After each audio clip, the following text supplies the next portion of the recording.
치매 아직 나랑은 상관없다고 생각하고 계시나요?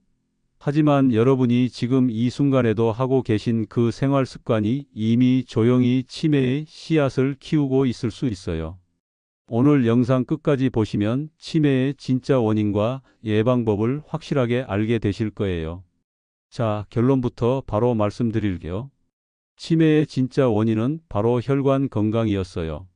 많은 분들이 치매하면 뇌만 생각하시는데 사실 우리 뇌를 살려주는 건 바로 혈관이거든요. 혈관이 막히고 좁아지면 뇌 세포들이 제대로 영향을 받지 못해서 결국 기억력이 떨어지고 치매로 이어지는 거예요. 실제로 의사들도 치매를 뇌혈관성 질환이라고 부르는 경우가 많아요. 왜냐하면 대부분의 치매가 혈관 문제에서 시작되기 때문이거든요. 이게 정말 중요한 사실인데 많은 분들이 잘 모르고 계시더라고요. 생각해 보세요. 우리 뇌는 몸무게의 2%밖에 안 되는데 전체 혈액의 20%를 사용해요. 그만큼 뇌가 혈액에 의존하고 있다는 거죠. 혈관이 건강하지 않으면 뇌도 건강할 수 없어요. 제가 왜 이렇게 확신을 갖고 말씀드리냐면 실제로 치매 환자분들을 보면 대부분 고혈압, 당뇨, 고지혈증 같은 혈관 질환을 앓고 계시거든요. 이건 우연의 일치가 아니에요. 혈관이 망가지면서 뇌도 함께 망가지는 거예요. 그런데 여기서 정말 중요한 게 있어요. 바로 수면이에요. 많은 분들이 잠과 치매가 무슨 관계가 있나 싶으실 텐데 이게 생각보다 엄청난 연관성이 있어요. 밤에 잠을 제대로 못 자면 혈압이 올라가요. 수면이 부족하면 스트레스 호르몬인 코르티솔이 증가하면서 혈관을 수축시키고 이게 지속되면 혈관벽이 두꺼워지고 탄력을 잃게 돼요. 특히 60대 이상 분들 중에 나는 나이가 들어서 원래 잠이 줄었어 라고 말씀하시는 분들이 많은데 사실 이건 자연스러운 현상이 아니에요. 이미 혈관이 위험 신호를 보내고 있다는 뜻일 수 있어요. 저희 어머니도 그랬어요. 70대 초반이신데 요즘 잠이 안 와라고 하시면서도 나이가 들어서 그런가 보다라고 넘기셨거든요. 그런데 알고 보니 혈압이 조금씩 올라가고 계셨던 거예요. 잠을 못 자는 것도 결국 혈관 건강과 연결되어 있었던 거죠. 수면 부족이 혈관 건강을 해치는 또 다른 이유는 염증 때문이에요. 잠을 못 자면 우리 몸의 염증 수치가 올라가는데 이 염증이 혈관벽을 손상시켜요. 손상된 혈관벽에는 콜레스테롤이나 기타 노폐물들이 달라붙기 쉬워지고 결국 혈관이 막히게 되는 거예요. 그런데 더 중요한 사실이 있어요. 잠이 부족하면 우리 뇌 안에 노폐물이 쌓여요. 특히 베타 아밀로이드라는 단백질 찌꺼기가 쌓이는데 이게 바로 알츠하이머 치매의 주범이에요. 이 베타 아밀로이드가 뭔지 아세요? 우리 뇌에서 정상적으로 생성되는 단백질인데 문제는 이게 제대로 치워지지 않으면 뇌세포들 사이에 쌓여서 독성을 일으킨다는 거예요. 마치 집에 쓰레기가 쌓여서 악취가 나고 위생이 나빠지는 것과 비슷해요. 그런데 신기하게도 우리 뇌에는 자체적인 청소 시스템이 있어요. 글림파틱 시스템이라고 하는데 이게 바로 잠들었을 때 가장 활발하게 작동해요. 잠을 자는 동안 뇌세포들이 크기를 줄이면서 사이사이 공간이 넓어지고 그 틈으로 뇌척 수액이 흘러들어가서 노폐물들을 쓸어내는 거예요. 결국 잘 자는 것만으로도 치매를 예방하는 데 엄청난 도움이 되는 거죠. 이게 얼마나 중요한지 아시겠어요? 실제로 연구 결과를 보면 정말 놀라워요.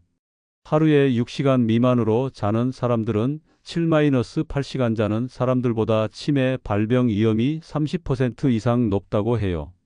반대로 충분히 잠을 자는 사람들은 나이가 들어도 인지 능력이 훨씬 잘 유지된다고 하고요. 그럼 이제 혈관 건강을 해치는 다른 원인들도 살펴볼까요? 바로 우리가 매일 하는 생활 습관들이에요. 첫째가 바로 음식이에요. 기름진 음식과 단 음식이 혈관 건강의 최대 적이에요. 특히 트랜스 지방이 많이 들어간 과자, 빵, 튀긴 음식들은 정말 조심하셔야 해요. 이런 음식들이 혈관벽에 콜레스테롤을 쌓이게 만들거든요. 그리고 설탕이 많이 들어간 음료수나 단 음식들도 마찬가지예요. 혈당을 급격하게 올렸다 내렸다 하면서 혈관벽을 손상시켜요. 마치 혈관을 사포로 긁는 것과 같다고 생각하시면 돼요. 제가 아는 한 어르신은 매일 콜라를 한 병씩 드셨어요. 이것만이 낙이야 라고 하시면서요. 그런데 5년 후에 당뇨병 진단을 받으셨고 그 후 몇 년 뒤에는 기억력에 문제가 생기기 시작하셨어요. 지금 생각해보면 그때부터 이미 혈관이 망가지고 있었던 거죠. 짠 음식도 큰 문제예요.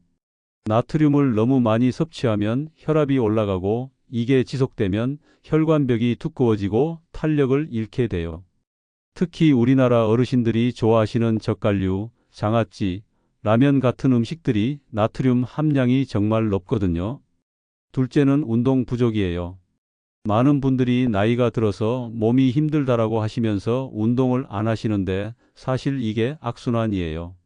운동을 안 하면 혈액순환이 나빠지고 혈관이 더 빨리 노화되거든요. 운동을 하면 혈액순환이 좋아져서 혈관벽에 쌓인 노폐물들이 제거돼요. 또 새로운 혈관이 생성되기도 하고요. 이걸 측부순환이라고 하는데 기존 혈관이 막혀도 새로운 길로 혈액이 흘러갈 수 있게 되는 거예요. 실제로 규칙적으로 운동하시는 어르신들을 보면 나이에 비해 정말 정정하세요. 기억력도 좋고 판단력도 또렷하고요. 반대로 운동을 안 하시는 분들은 상대적으로 인지능력 저하가 빨리 나타나는 경우가 많아요. 셋째는 흡연과 음주예요. 담배는 말할 것도 없이 혈관을 직접적으로 손상시켜요. 니코틴이 혈관을 수축시키고 일산화탄소가 혈중 산소 농도를 떨어뜨려서 뇌의 산소 공급을 방해해요. 술도 마찬가지예요.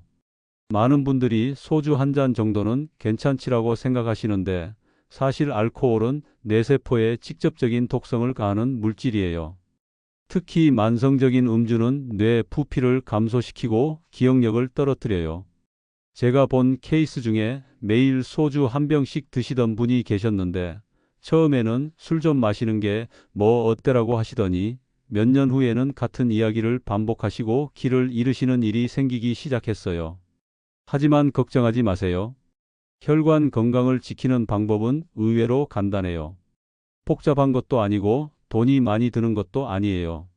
먼저 식습관부터 바꿔보세요. 짜고 기름진 음식을 줄이고 대신 생선, 채소, 견과류를 자주 드세요. 특히 등푸른 생선에 들어있는 오메가3 지방산은 혈관 염증을 줄이고 혈액을 맑게 만드는 데 정말 좋아요. 채소도 중요해요. 특히 색깔이 진한 채소들에는 항산화 성분이 풍부해서 혈관 노화를 늦춰줘요. 브로콜리, 시금치, 당근, 토마토 같은 채소들을 매일 드시려고 노력해 보세요. 견과류도 빼놓을 수 없어요. 호두, 아몬드, 땅콩 같은 견과류에는 불포화지방산과 비타민 E가 풍부해서 혈관 건강에 정말 좋아요. 하루에 한 줌 정도만 드셔도 충분해요. 그리고 물을 충분히 드세요. 하루에 1.5-2리터 정도가 적당해요. 물을 적게 마시면 혈액이 끈적해져서 혈전이 생기기 쉬워져요. 운동도 무리할 필요 없어요. 하루 30분 걷기만 해도 충분해요. 처음에는 10분부터 시작해서 점차 늘려가시면 돼요. 중요한 건 꾸준히 하는 거예요. 걷기가 어려우시면 집에서라도 간단한 스트레칭이나 체조를 해보세요. 팔다리를 움직이는 것만으로도 혈액순환에 도움이 돼요. 수면 관리도 정말 중요해요. 규칙적인 수면 시간을 유지하시고 자기 전에는 스마트폰이나 TV를 보지 마세요. 블루라이트가 멜라토닌 분비를 방해해서 잠들기 어려워져요. 침실 환경도 중요해요. 온도는 18-22도 정도가 적당하고 가능하면 어둡고 조용한 환경을 만드세요. 편안한 잠옷을 입고 침대는 잠자는 용도로만 사용하세요. 두뇌 활동도 꾸준히 하세요. 신문을 읽거나 책을 보는 것도 좋고 일기를 쓰거나 편지를 쓰는 것도 도움이 돼요. 새로운 취미를 배우는 것도 정말 좋아요. 제가 아는 75세 어르신은 70세에 처음으로 컴퓨터를 배우기 시작하셨어요. 처음에는 정말 어려워하셨는데 지금은 이메일도 보내시고 유튜브도 보세요. 5년 동안 꾸준히 새로운 것을 배우셨더니 또래 분들보다 훨씬 기억력이 좋으시더라고요. 수학 문제를 푸는 것도 좋고 퍼즐을 맞추는 것도 좋아요. 카드 게임이나 바둑, 장기 같은 것도 두뇌 활동에 도움이 돼요. 사람들과의 교류도 중요해요. 사회적 고립은 치매 위험을 높인다는 연구 결과가 많아요. 가족, 친구들과 자주 만나서 대화하시고 지역 사회 활동에도 참여해 보세요. 스트레스 관리도 빼놓을 수 없어요. 만성적인 스트레스는 코르티솔 분비를 증가시켜서 뇌에 독성을 일으켜요. 명상이나 요가, 깊은 호흡 같은 방법으로 스트레스를 관리해 보세요. 취미 생활도 도움이 돼요. 음악을 듣거나 악기를 배우는 것, 그림을 그리는 것, 정원 가꾸기 같은 활동들이 모두 뇌 건강에 좋아요. 정기적인 건강 검진도 받으세요. 혈압, 혈당, 콜레스테롤 수치를 정기적으로 체크하고 이상이 있으면 바로 관리를 시작하세요. 조기에 발견해서 관리하면 충분히 예방할 수 있어요. 특히 고혈압, 당뇨병, 고지혈증이 있으시면 더욱 적극적으로 관리하셔야 해요. 이런 질환들이 혈관 건강을 직접적으로 해치거든요. 약물 복용도 의사 처방에 따라 정확히 하세요. 많은 분들이 몸이 좋아진 것 같다고 약을 임의로 끊으시는데 이건 정말 위험한 행동이에요. 금연과 절주도 필수예요. 담배는 당장 끊으시는 게 좋고 술도 적당량으로 줄이세요. 남성은 하루 2잔, 여성은 1잔 이하가 적당해요. 체중 관리도 중요해요. 비만은 혈관 건강에 악영향을 미쳐요. 무리한 다이어트보다는 꾸준한 식단 관리와 운동으로 건강한 체중을 유지하세요. 정리해보면 치매는 단순히 나이 들어서 생기는 게 아니에요. 결국 혈관 건강이 문제였던 거예요. 혈관만 잘 관리하면 기억력도, 건강도, 삶의 질도 지킬 수 있어요. 생각해 보세요. 우리가 평생 써야 할 뇌인데 지금부터라도 잘 관리하면 100세까지도 또렷한 정신으로 살 수 있어요. 반대로 지금 관리하지 않으면 70대, 80대의 가족들에게 부담만 되는 삶을 살 수 있고요. 선택은 여러분의 몫이에요. 지금부터라도 혈관 건강을 위한 생활 습관을 시작해 보세요. 하루아침에 바뀌는 건 아니지만 꾸준히 하시면 분명히 변화를 느끼실 수 있을 거예요. 여러분, 치매는 미리 알고 준비하면 충분히 예방할 수 있어요. 오늘부터 혈관 건강을 위한 첫걸음을 내디뎌 보세요. 건강한 100세 인생을 위해서요. 작은 변화부터 시작하세요. 오늘 저녁에는 기름진 음식 대신 생선을 드시고 내일 아침에는 30분 일찍 일어나서 산책을 해보세요. 잠들기 전에는 스마트폰 대신 책을 읽어보시고요. 이런 작은 변화들이 모여서 큰 차이를 만들어낼 거예요. 여러분의 미래는 지금 이 순간의 선택에 달려 있어요. 건강한 뇌, 건강한 노후는 선택이 아니라 여러분의 권리예요. 포기하지 마시고 꾸준히 관리해 나가세요. 저도 좋은 건강 정보로 계속 도와드릴게요. 오늘 영상이 도움이 되셨다면 구독과 좋아요 눌러주시고 주변 분들에게도 공유해 주세요. 더 많은 분들이 건강한 노후를 준비할 수 있도록 함께 해주세요. 다음에 또 유용한 건강 정보로 찾아뵙겠습니다. 감사합니다.